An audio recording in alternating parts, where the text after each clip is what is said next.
ሰላም ለእናንተ ይሁን ተመልካቾቻችን ይህ መስኮተ ጥበብ መሰናዷችን ነው በዚህ መሰናዷችን ባህር ዳር ዩኒቨርሲቲ ከአማራ ብዙኃን መገናኛ ድርጅት ጋር በመተባበር ወደ እናንተ የሚያደርስላችሁ ሳምንታዊ መሰናዷችን ነው በዚህ መሰናዷችንም ትኩረታቸውን ባህር ዳር ዩኒቨርሲቲ ላይ ያደረጉ መረጃዎችና መሰናዶ ይኖረናል ቀዳሚ የሚሆነው መሰናዶ አለን አብረን እንከታተል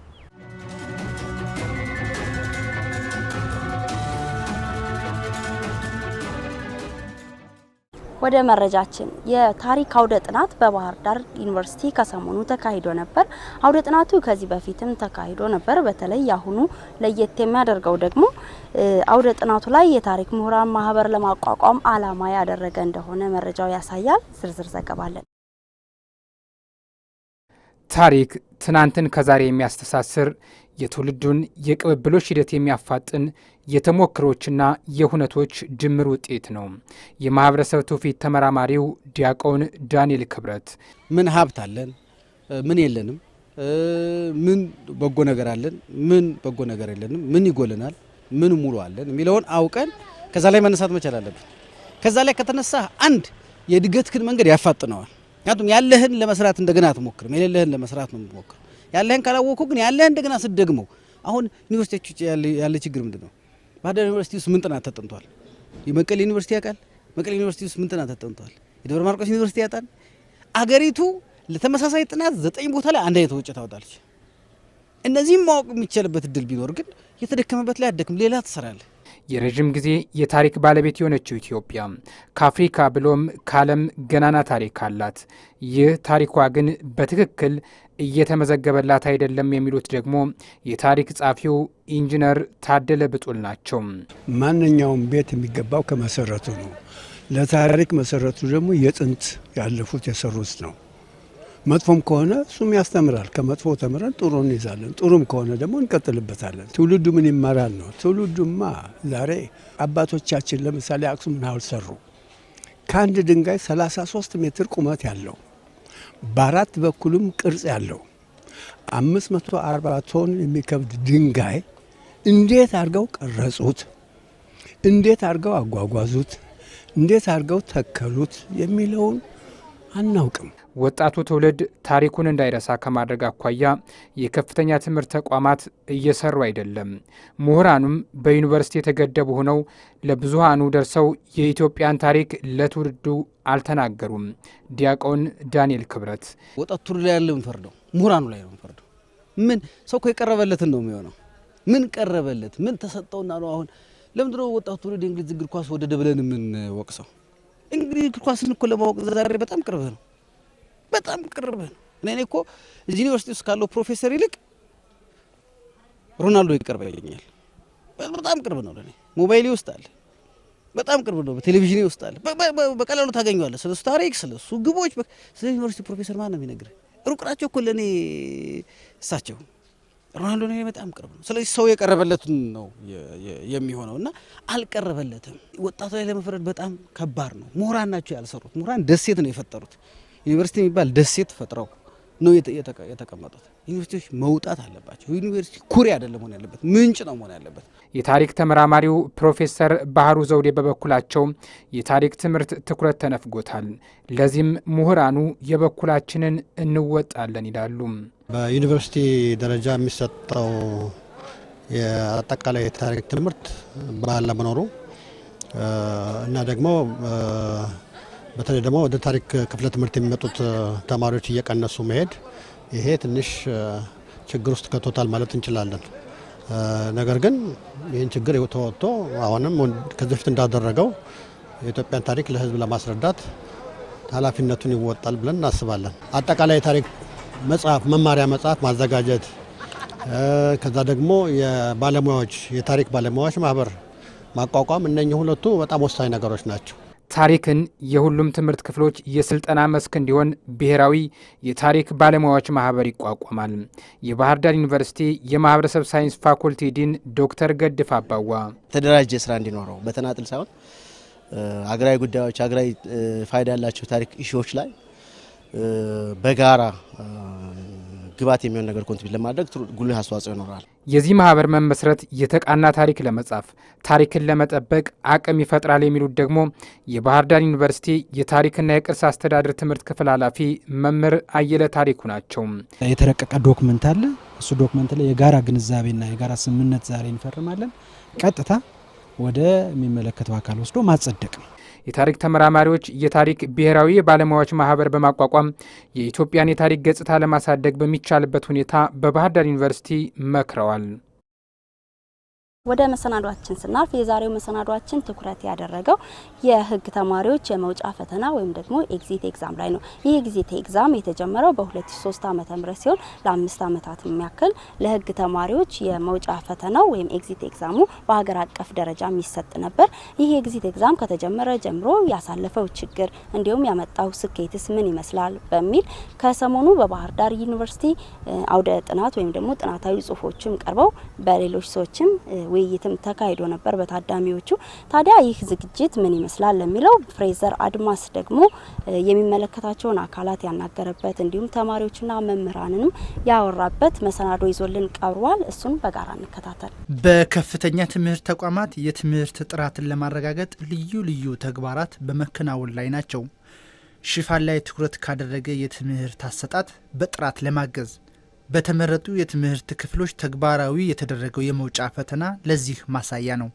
መውጫ ፈተና በተማሪዎች የትምህርት ቆይታ የመጨረሻ ዓመት በሀገር አቀፍ ደረጃ የሚሰጥ የመመረቂያ ቅድመ ሁኔታ ፈተና ነው። በባህር ዳር ዩኒቨርሲቲ ከ7 የመንግስት ዩኒቨርሲቲዎች የተወጣጡ ምሁራን ከ2003 ዓ.ም ጀምሮ ተግባራዊ የተደረገውን በህግ ትምህርት ክፍል መውጫ ፈተና አሰጣጥ ሂደቱንና ውጤቱን የሚያሳይ ጥናት ቀርቦ ባለድርሻ አካላት በተገኙበት ውይይት ተካሂዶበታል። የትምህርት ጥራት በዋናነት የሚወስነው የመምህራን ጥራት ስለሆነ እዛ ጋር የምንሰራው ስርዓት ዋና መለኪያ ሆኖ እንዲሄድ ከፍተኛ ርብርብ እንደምናደርግ ይታወቃል። ከዚህ ጋር እየይዘን ግባት ላይ የቤተ ሙከራ ማሟላትና ቤተ መጻሕፍት የማሟላት ጉዳይ በትኩረት የተሰራበት ነው። እንደ አገር በርካታ ርቀት እንደሄድ ይሰማናል። ከሂደት አኳያ የተያዘው ያው ተማሪዎችን አሳታፊ በሆነ መንገድ በተለይ ትምህርቱ አብዛኛው የምንጠቀምባቸው ዋቢ መጽሐፍት ከኛ ነባራዊ ሁኔታ ጋር በተጣጣመ መንገድ የተጻፉ ባለመሆናቸው የተለያዩ የምዕራባውያን መጽሐፍ ስለምንጠቀም እንደ ዋቢ መጽሐፍት በተለይ እነዚህን ዋቢ መጽሐፍት ተንትኖ ዋና ጭብጣቸውን በሚገባ ተረድቶ ከዛ ደግሞ የራስን እይታ ጨምሮ እንደገና ደግሞ ወደ ተግባር ለመመንዘር የሚያስችል አቅም የማዳበር ጉዳይ በጣም ወሳኝ ሂደት ጉዳይ። ዛሬ የሚቀርበው የህግ ትምህርት ቤት አጠቃላይ ጥናትም ይሄ ሂደታችን ምን ያህል እንደወሰደን የምናይበት ይሆናል። ሁላችሁም በተመሳሳይ ሁኔታ የምታዩት ይመስለኛል። የህግ ትምህርት በዋናነት በሀገሪቱ እየተካሄደ ያለውን የዲሞክራሲ ማጠናከር ስራ፣ ሰላማዊ መማር ማስተማርን እና መልካም አስተዳደርን ለማስፈን ዋነኛና ቁልፍ መሳሪያዎች ናቸው ተብሎ ይታሰባል።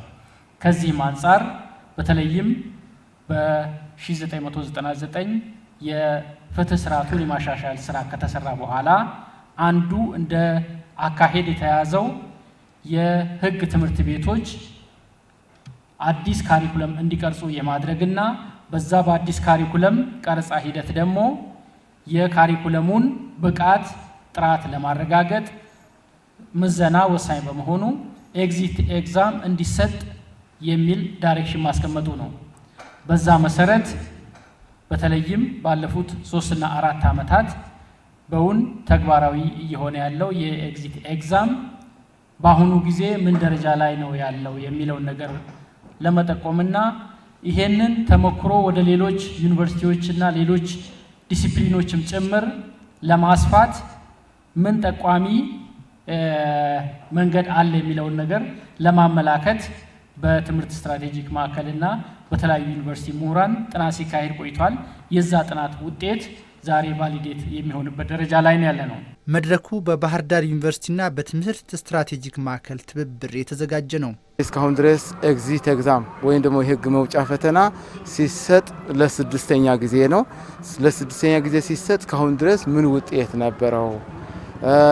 እንዴት እየሄደ ነው? አዋጭ ነው ወይ? ወደፊት ማለት የታለመለትን ዓላማ እያሳካ ነው ወይ? ስህተቶች ካሉ ለምን ቆም ተብሎ ታይቶ በምርምር ተጠንቶ ደካማ ጎኑም ጠንካራ ጎኑም ተመዝኖ ድክመት ካለው እንዲሻሻል ጠንካራ ጎኖቹ ደግሞ ተጠብቀው እንዲቀጥሉ የሚለው ምርምር ከምርምሩ ውስጥ ከተሳተፉት አንዱ የባህር ዳር ዩኒቨርሲቲ ሕግ ትምህርት ቤት ስለነበረ በዋናነትም ደግሞ ይሄ የሁሉም ሕግ ትምህርት ቤት አጀንዳ በመሆኑና እኛ ይህንን ስናዘጋጅ የጉዳዩ ባለቤትም ነን በአገር አቀፍ ደረጃ የሚመለከተንም ስለሆነ ተጠቃሚ ነን። እስካሁን ከነበሩብን ችግሮች እነሱን ችግሮች አይተን ወደፊት በጣም የተሻሻለና የተሻለ ስራዎችን ይዞ ለመሄድ በሚያስችል ደረጃ የሚቃኝ ጥናትና ምርምር ነው የተካሄደው። እሱን ጥናትና ምርምር አሁን ለባለድርሻ አካላት እያስተዋወቅን ነው የምንገኘው። የባህር ዳር ዩኒቨርሲቲም አንደኛ ጥናቱ ሲጠና የጥናቱ አካል ነበር የባህር ዳር ዩኒቨርሲቲ ሕግ ትምህርት ቤት። እንደገና ሁለተኛ ደግሞ ይህን ጥናት ለባለድርሻ አካላት ስናስተዋውቅ እኔም ድርሻ አለኝ የሁላችንም እንጂ የስትራቴጂ ማዕከል ብቻ አይደለም ኃላፊነቱ በሚል ከኛ ጋር በጋራ ሆነው ነው ይሄንን ወርክሾፕ ያዘጋጁት። እኛም ከነሱ ጋር በማዘጋጃታችን እድለኛንም ደስተኛም ነን። ባለፉት 5 ዓመታት በሀገር አቀፍ ደረጃ በመንግስትና በግል ዩኒቨርሲቲዎች ተግባራዊ የተደረገው የሕግ ትምህርት ቤት መውጫ ፈተና ከተጀመረ ብዙ ዓመታት ቢያስቆጥርም በትምህርት ተቋማትና በተማሪዎች መካከል ወጥ አቋም አልተያዘለትም። የቀረበው ጥናት ይህንን ችግር መፍትሄ ይሰጣል ተብሎ ታምኖበታል። የሕግ ኤግዚት ኤግዛም ዓላማው ምንድን ነው የሚለው ነገር ራሱ ብዙ አከራካሪ ነጥቦች እንዳሉት ይታወቃል። አንደኛው የሕግ ኤግዚት ኤግዛም ተማሪውን ለምረቃ ለማብቃት ነው የሚል እይታ ያለበት ሁኔታ አለ። ሌላው ከዛ ባሻገር ይሄ ብቻ አይደለም፣ የሕግ ኤግዚት ኤግዛም ተማሪው ምን ያህል ኮምፒተንስ አለው፣ የተሰጠውን ካሪኩለሙ ላይ የሰፈሩትን መለኪያዎች ምን ያህል አሟልቷል የሚለውን ነገር ለመመዘን ነው የሚል አለ። ሶስተኛው ደግሞ የሕግ ፕሮፌሽናሎችን ባለሙያዎችን ለማብቃትና ተቀጣሪ ለማድረግ የሚል እንትን አለ። እነዚህ ሶስቱ አንድም ናቸው ሶስትም ናቸው የምናያቸው፣ ተደጋጋፊም ናቸው። አንዳንዴ ደግሞ የምንለያቸው ነገር ቦታም አለ። ስለዚህ ከዚህ አንጻር ምን ያህል ተጨባጭ ነው የሚለውን ነገር ማየት ወሳኝ ነው የሚሆነው። ለመሆኑ የሕግ ተማሪዎች ስለ መውጫ ፈተና ያላቸው ሀሳብ ምን ይመስላል? ከተማሪዎች ፈተናውን ካለፉ ውጤት በመጠባበቅ ላይ ያሉና ከቀጣይ ተፈታኞች አስተያየት ይዘናል። የኤግዚት ኤግዛም እንግዲህ ያው አክቹአሊ እኛ ከገባንበት 2003 ዓመተ ምህረት ጀምሮ ነው የተጀመረው እና ከዛ በፊትም እንሰማ ነበር አክቹአሊ በፕሪፓራቶሪ ህይወታችን እና ምንድነው ስንሰማ የሕግ ትምህርትን እንደኔ ቲዲኤስ ነው ያደረገብኝ ብዬ የማስበው። ምክንያቱም ሕግ ማለት እንግዲህ ትምህርቱ በጣም ቀላል ነው፣ ፈተናው ደግሞ በጣም ከባድ ነው በባህሪው። ይሄ ክብደቱ ደግሞ የሚመጣው ምንድነው ባህር ስለሆነ ዲሲፕሊኑ ከዛ ውስጥ አንተ ሁሉን ከቨር ማድረግ አትችልም እና ኤግዚት ኤግዛም በሚነሳበት ሰዓት ሁሌ እንሰጋለን፣ የሆነ አሉታዊነት ስሜትም ይሰማናል ብዙ ጊዜ ማለት ነው ኤግዚት ኤግዛም እና ኢቭን ራሱ ትምህርት በምናነብበት ጊዜ ጀነራል እውቀት ህዝብን ለማገልገል ጠቅላላ የሕግን ኤሴንስ ይዘን ህዝብን ለማገልገል ለመውጣት ከመጓጓት ባሻገር እኛ ትኩረት የምናደርገው የነበረው ኤግዚት ኤግዛም ቤዝድ ነበርና ፈተና ቤዝድ እና እንጠለው ነበር በአጠቃላይ። የመውጫ ፈተናው በጣም ማሰብ ብቻ አይደለም ያበዱም አሉ ማለት ይቻላል። ያበዱ አሉ ራሱ የኤግዚት ኤግዛም ሲባል ያብዳሉ። በቃ 5ኛ ዓመት ለተፈተኑ እኛ 2003 ላይ እኛ እናስብ ነበር። it was tedious for us የዛኔ ማለት ነው። ለኔ እውቀት አይለካም ፈተናው። አንደኛ የሚያወጡት ሰዎች የተማሪውን አሁን ነባራዊ ሁኔታ ተማሪው ያለበትን የእውቀት ደረጃ መሰረት አድርገው አይደለም ይመስለኛል ፈተናው የሚያወጡት። ምክንያቱም በአብዛኞቹ ይመስለኛል የሚያስተምሩ መምህራኖች ወይም አካዴሚሻን አይደሉም። ከረንትሊ እንደሚባለው ምናልባት ከአካዴሚክ ስታፍ ውጭም የሆኑ ሰዎች ያወጡታል ይህን ጥያቄና ተማሪውን የት ጋር እንዳለ አያውቁትም፣ በስነ ስርዓት አይገነዝቡትም። የተማሪው ሁኔታ ፈተና ስለሆነ ብቻ ተማሪ ለመፈተን የሚወጣ ጥያቄ ነው። እውቀትን ለመለካት የኔን ግንዛቤ አውቋል የሚለው ነገር ለመለካት በቂ የሆነ ሚዛን ላይ አላስቀምጠውም ነው ፈተናው። የሕግ ትምህርት ቤት መውጫ ፈተና የፈተናው ይዘትና የሚሰጥበት ወቅት በትምህርት ቤቶችና ተማሪዎች ዘንድ ተቀራራቢ ወይም ተመሳሳይ ግንዛቤ ሳይያዝበት ለ5 ዓመታት ሲሰጥ ቆይቷል። የመውጫ ፈተና በሕግ ሲተገበር ላለፉት 5 ዓመታት ቆይቷል። በውጤቱን ያመጣውን ተጽዕኖ ወይም ውጤት በትክክል ለማስቀመጥ በጥናት የተደገፈ መሆን ይጠበቅበታል። በእርግጥ የተለያዩ ጥናቶች እየተደረጉ ነበር እስከዛሬ ቆዩት። ባለፈውም እንዲሁ በሀገር አቀፍ የሆነ ወርክሾፕ ተካሂዷል። በሀገር አቀፍ ደረጃ የተሰራ ጥናት አለ።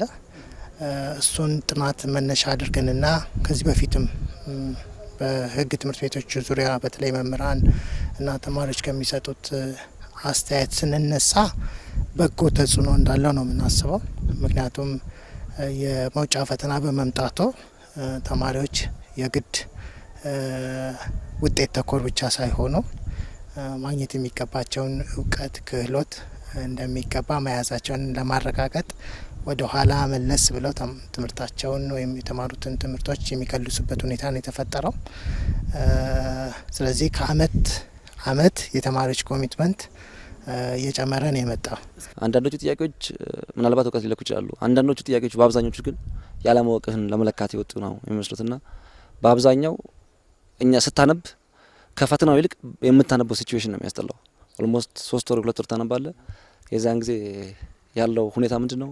ሜንታል ስሌቨሪ የሆነ ቶርቸር ውስጥ የገባል ነው የሚሰማ እና በጣም ትንሽ እሱ ወረስ ያደርገዋል። ህግ ተማሪዎች ጋር ከሌላው በተለየ መልኩ ሀገር አቀፍ ሆኖ ነው የሚወጣው ፈተናው።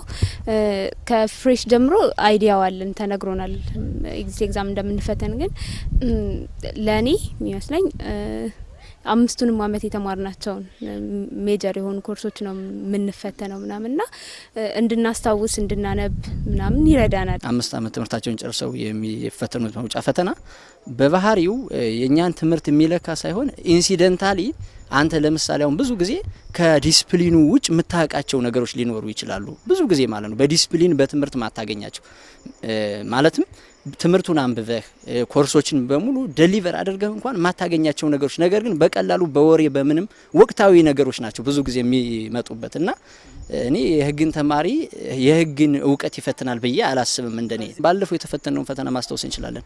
አክቹአሊ በዛ ሰዓት ማለት ኢንተርኔት ላይ ጥሩ አድርገ የሆነ ዴሊቨር ካደረግ ኢንተርኔት ላይ ጥሩ አክሰስ ካደረግ የምትመልስበት አጋጣሚ አለ። ላይክ ለምሳሌ የመንግስት ፖሊሲን የሚመለከቱ ነገሮች ናቸው በብዛት የነበሩት፣ ታሪክን የሚመለከቱ ነገሮች ናቸው። እነዚህ ደግሞ ከህግ ትምህርት ከባህሪው ከትምህርቱ ባህሪ አንጻር ሲታዩ የህግን ሰው የሚፈትኑ አይደለም። ለዛም ነው እኮ ብዙ ህግ አዋቂ ተማሪዎች ፌል እያደረጉ ያሉት። ብዙ ምናቃቸው በጣም የኔ ጓደኞች አሉ ዘይ ፌልድ ወድቀዋል። ለምን? ትምህርቱ እነሱን የሚፈትን አልነበረም፣ ፒውር ህግ አልነበረም በዛ ሰዓትና እኔ እንጃ ማለት ለምሳሌ አንድ የእድገትና ትራንስፎርሜሽን ፖሊሲ ከወጣ ያን ፖሊሲ የምትጠይቅበት አጋጣሚ አለ። ይሄ ደግሞ ፖለቲካል ማተር ነው። ህግ መውጫ ፈተና ለግራጁዌሽን ብቻ ነው ብለንም ኮንክሉድ አናደርግም። ዘርፈ ብዙ ነው። እኔ መጀመሪያ መግቢያ ላይ እንዳነሳሁት 3ቱንም ነገሮች ነው የሚለካው። አንደኛው የካሪኩለሙን ብቃት ይለካል። ሁለተኛው ተማሪው በትምህርት ሂደት ውስጥ በእውቀት በክህሎትና በአመለካከቱ ምን ያህል ዳብሯል የሚለውን ነገር ይለካል። በእነዚህ ዳበረ ማለት ደግሞ ብቃቱን ያረጋገጠ የህግ ባለሙያ ማፍራታችንን ነው የምናረጋግጠው። ጥናቱ የተማሪዎችን የማለፍ ምጣኔ ይፋ አድርጓል። የመደበኛና ኢመደበኛ ተማሪዎች አማካይ የማለፍ ውጤት 47% ነው። ግኝቶቹ በተለይ ፈተናውን ተፈትነው ያለፉ ምን ያህል ናቸው የሚለውን የመጀመሪያው ግኝት ነው።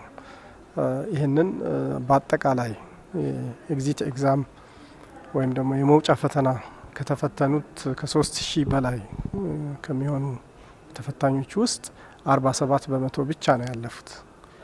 ስለዚህ 53% ፈተናውን አላለፉም ማለት ነው። ይሄን ካየን በኋላ እነማን ናቸው እነዚህ የወደቁት ያለፉት የሚለውን በፕሮግራም መደበኛ ተማሪዎች ምን ያህል አለፉ፣ መደበኛ ያልሆኑ የርቀትና የተለያየ የማታ የክረምት ፕሮግራም ላይ ያሉት ምን ያህል ናቸው የሚለውን ሁለተኛው ግኝት ሆኖ ያገኘ ነው። እሱን ነው መደበኛ ተማሪዎች የሚባሉት 12ኛ ክፍል ጨርሰው የዩኒቨርሲቲ መግቢያ ፈተና ተፈትነው ዩኒቨርሲቲ ከገቡ በኋላ መደበኛ ተማሪዎች ይባላሉ። እነዚህ ተማሪዎች 91% የሚሆን የህግ መውጫ ፈተና አልፈዋል።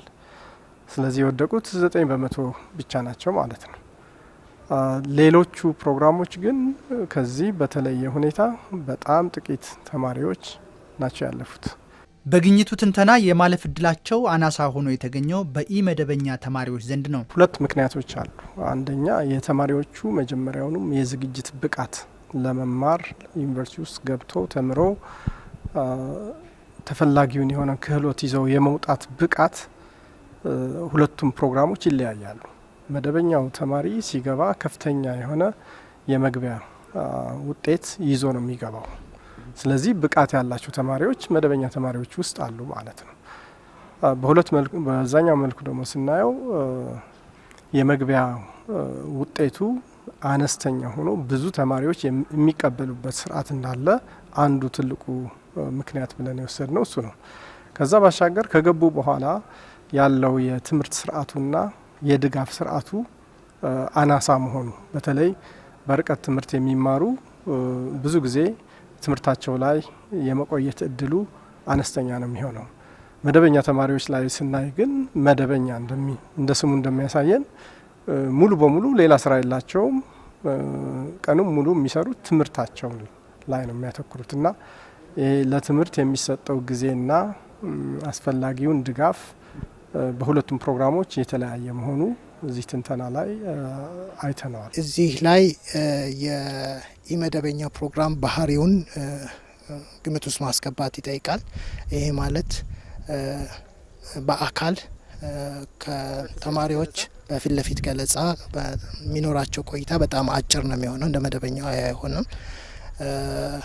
ሌላው እንግዲህ በአብዛኛው የሚጠበቀው ተማሪው በራሱ ጥረት ከዛ በፊት ለፊት ገለጻ በተጨማሪ አብዛኛው ነገር ራሱ እንዲሸፍን ነው የሚሆነው። ይሄ ማለት እንግዲህ ከመነሻው ወደዚህ ፕሮግራም የሚገቡ ተማሪዎች አቅም አላቸው ተብሎ ነው የሚገመተው። ግልጽ እንትን ነው መልእክት ነው እያስተላለፈ ያለው ነው የጥናቱ የሚያሳየው። በመደበኛው ትምህርት ብዙዎቹ ከ90% በላይ ተማሪዎቻችን እያለፉ ነው። በተከታታይ ፕሮግራም በዲስታንስ በማታው በምንለው ደግሞ ዝቅተኛ ውጤት ነው እየተመዘገበ ያለው። ስለዚህ ይሄ የትምህርት አሰጣጡ ራሱ ከዚህ በፊትም በትምህርት ጥራትና አግባብነት ኤጀንሲ በጥናት የቀረበ እንትንና ብዙዎቹ ተቋማት ይህን ፕሮግራም እንዲዘጉ እስከ ማድረግ ድረስ ነው የተወሰደ ያለው። ስለዚህ ያ ተግባር አሁንም ቀጣይ መሆን አለበት። የትምህርት ጥራትን ለማረጋገጥ እነዚህ ፕሮግራሞች እንደገና ሪቪዚት መደረግ አለባቸው፣ መታየት አለባቸው የሚለውንም መልእክት ነው የሚያስተላልፈው ማለት ነው። በመጀመሪያው ፈተና ማለፍ ለማይችሉ እስከ 4 ጊዜ ደጋግመው የመፈተን እድል በአማራጭ የተቀመጠ ሲሆን በጥናቱ መሰረት ደጋግመው ተፈትነው የተሳካላቸው 2% ብቻ ናቸው። 98% እድሉም ተሰጥቷቸው እንደገና አላለፉም የሚለው በጣም አስደንጋጭ ነገር ነው። ዝግጅታቸው ደካማ ነበረ የሚለው ነገር ያመለክታል። ለወደፊቱ ለሚገቡት በርቀት ትምህርት ለሚማሩት ግን የሚገቡበትን መስፈርት ስታንዳርዱ ከፍ አድርጎ የተሻሉና ሰርቫይቭ ሊያደርጉ የሚችሉ ተማሪዎችን የመቀበል ሂደት ከተቀበሉ በኋላ መልቀቅ ሳይሆን ከስር የክትትልና የድጋፍ ስርዓት መዘርጋት አለበት። ከዛ ውጤታቸው ያማረ የተሻለ ይሆናል። መደበኛ ተማሪው እኮ ለየት የሚያደርገው ሙሉ ጊዜውን ትምህርት ላይ ነው። ክትትሉም አለ፣ አሳይመንቱም አለ፣ ሁሉም ነገር ላይብረሪ ነው የሚውለው፣ ሌላ ስራ የለውም። ይሄኛው ደግሞ ስራ እየሰራ የሚማር ስለሆነ ስርዓቱ የተስተካከለና ድጋፍ ያለው እንደማይሰሩት ይታወቃል። አሁን በዛ ሰዓት መጀመሪያ ላይ እንግዲህ 9 ወር አንብበው ያልመለሱትን ጥያቄ በኋላ ደግሞ በዛ 3 እንግዲህ ፔን አለው፣ ስትወድቅ ደግሞ ቁስለት አለው። አው ስሜታዊ ትሆናለህ። ብዙ ነገር ነው የሚሰማ በዛ ሰዓት አንተ በመውደቅ እና ኢቭን ራስን የምጠላበት አጋጣሚ አለ። የመውጫ ፈተናው የፍትህ ስርዓት ማሻሻያ መውጣቱን ተከትሎ በፍትህ ስርዓቱ ኃላፊነት የሚሰማቸው የፍትህ አካላትን ለመፍጠር የታቀደ ነው። የፈተናው ባህሪና የሚሰጥበት ምክንያት ግቡን አልመታም የሚሉት ተማሪዎች ናቸው። የመፍትሄ ሀሳብም አላቸው። ምንም የሚጨምረው ቫልዩ የለውም ብዬ ነው ማስበው። ተፈትኘው ስላለፉ ነው ምነግረ። በጣም ያምነው ፈተና እንዲሁም ባላነበቡ ምትልበት አጋጣሚ ይኖራል። ባላነበቡ ምን አለ ጊዜን ባልፈጀው ሪሰርች ኦፕሽናል ነው ሪሰርች ብሰራ ልቅ ይሻል ነበር የሚሉ ብዙ ሰዎች ነበሩ በወቅቱና የፍትህ ስርዓቱን እኔ ያናገዋል ባይ ነኝ። ሞራሊ ክራይሲስ ስለሚኖር ማለት የሞራል ጠባሳ ስለሚጥል በወደቁ ሰዎች ላይ ያናገዋል ነው የሚለው።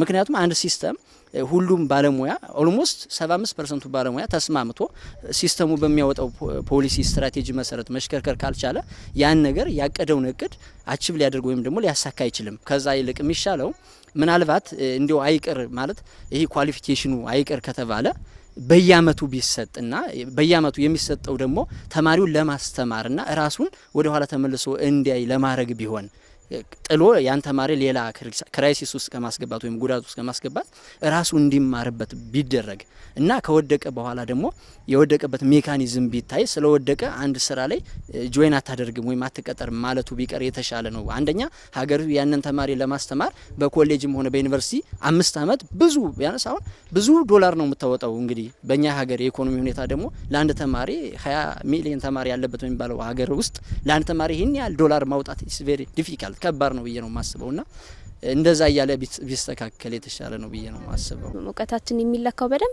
ፕራክቲካሊ በምንሰራቸው በልምድ በተግባር በምንሰራቸው ነገሮች ላይ ነው እንጂ ዝም ብለን ጥያቄ ABCD ብለን ስለመረጥን አይደለም እንደዛ እና የተግባር ልምምዶች በነጻ የህግ ድጋፍ አገልግሎት ለመስጠት እየሄድን የምንሰራቸው ስራዎች እነዛ ነገሮች ላይ ትኩረት ቢሰጥ ይሻላል።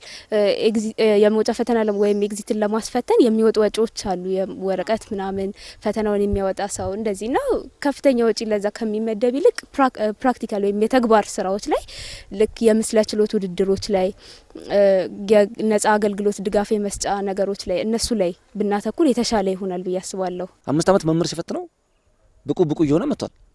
መባረር የሚገባቸው ወይም ደግሞ ልኬታውን ያላሟሉ ሰዎች ወደ ቤታቸው ይገባሉ በመምህር ፈተና። እንደገና ሁለተኛ ደብል ስታንዳርድ ነው ይሄኛው። ስለዚህ ጥሩ ፊልም የሚያደርግ ተማሪ የለም በአብዛኛው። ምናልባት የረሳውን ነገር እንድታስታውስ ሊያደርግ ይችላል። ይሄንን ግን በሌላ ነገር ማድረግ እንችላለን። ይሄንን በሌላ ነገር መተካት እንችላለን። ተማሪ እንዲያስታውስ ከተፈለገ ፕራክቲካሊ እየተማረ ያለ ተማሪውን እንደዛ ነገሮች እንዲያደርግ ማድረግ ትችላለህ። ፍርድ ቤቶችን እንዲያይ ፍርድ ቤት ሳይ የሰብአዊ መብት ኮሚሽን፣ የሴቶች የህፃናት መብት ኮሚሽን ምናምን የሚባሉት ነገር ሳይ አንድ ተማሪ ቀጥታ ፈተና ላይ ይቀርባል። ሸምድደን እንማራለን፣ ሸምድደን እንፈተናለን። መጨረሻ የሽምደዳ ሰዎች ነው የምንወጣው። 5 አመት የተማረው የህግ እውቀት በግራውንድ ኦን ዘ ግራውንድ መለካት መቻል አለበት፣ መፈተን መቻል አለበት። መሬት ላይ ወርዶ እውቀቱ መለካት መቻል አለበት። ለምሳሌ አንድ ይግባኝ መጻፍ የማይችል ተማሪ፣ አንድ የክስ ማመልከቻ መጻፍ የማይችል ተማሪ ኤግዚት ስላለፈ ብቻ ጎበዝ ነው ልትለው አይችልም። ግን እዛ ሄዶ እነዚህ ነገሮች ለህግ የሚያስፈልጉትን የህግን ሙሉነት መልበስ መቻል አለበት።